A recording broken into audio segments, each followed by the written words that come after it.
மக்களே, இப்போ நம்ம பார்த்தீங்கன்னா, இப்போ நம்ம எங்கே இருக்கிறோன்னா, எங்கே போகிறோன்னா, கோயிலுக்கு போகிறோம்.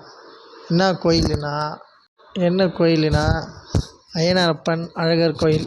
இந்த அழகர் கோயில் எங்கே இருக்குதுன்னா, நம்ம ஏம்பலத்தில் தென்னப்பாக்கம்ன்ற ஒரு ஊரில் இந்த அழகர் கோயில் அமைஞ்சிருக்குது. இந்த கோயிலில் என்ன விசேஷம்னா, நம்ம எது வேண்டுனாலும் கண்டிப்பாக கட்டாயமாக நடக்கும். நம்ம வேண்டிக்கின்னு நம்ம வேண்டுதல் நிறைவேறிச்சுன்னா, அதுக்கப்புறம் நம்ம என்ன வேண்டினோமோ அதை சிலையாக அங்கே நம்ம செஞ்சு வைக்கணும். பார்த்தீங்கன்னா, இங்கே நிறையா பேர் வேண்டுதல் நிறைவேறி நிறையா பேர் சிலையாக செஞ்சு வச்சு நிறைவேறியதுனால செஞ்சு வச்சுக்கிறாங்க. இந்த கோயிலுக்கு தான் நம்ம போயின்னுக்கிறோம்.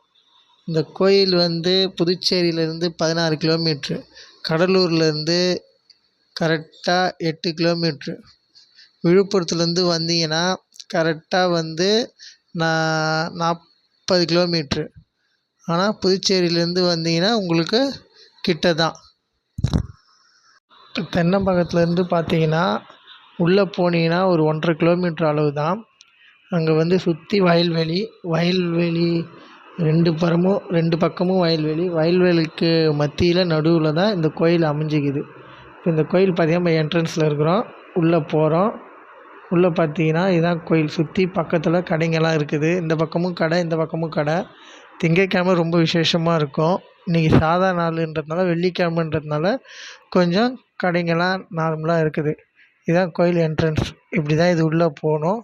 போனீங்கன்னா இந்த இப்போ கடை பார்த்தீங்கன்னா இந்த கடை தெரியுதுங்களா, இந்த கடையில் தான் படைக்கிற செலவு இதெல்லாம் வாங்கிக்கின்னு உள்ளே போகணும். சுற்றி இந்த பக்கம் அந்த பக்கம் பார்த்தீங்கன்னா சுற்றி சிலை இதெல்லாம் இருக்கும். இப்போ நான் உங்களுக்கு அதை அடுத்த வீடியோவில் அந்த சிலையை நான் காட்டுறேன், பாருங்கள் மக்களே. இந்த கோயிலுக்கு வேண்டுதலாக நிறைய விஷயம் இருக்குது. ரொம்ப சக்தி வாய்ந்த கோயில், ரொம்ப சக்தி வாய்ந்த தெய்வம். கட்டாயம் அனைவரும் வாருங்கள் மக்களே. நன்றி, வணக்கம்.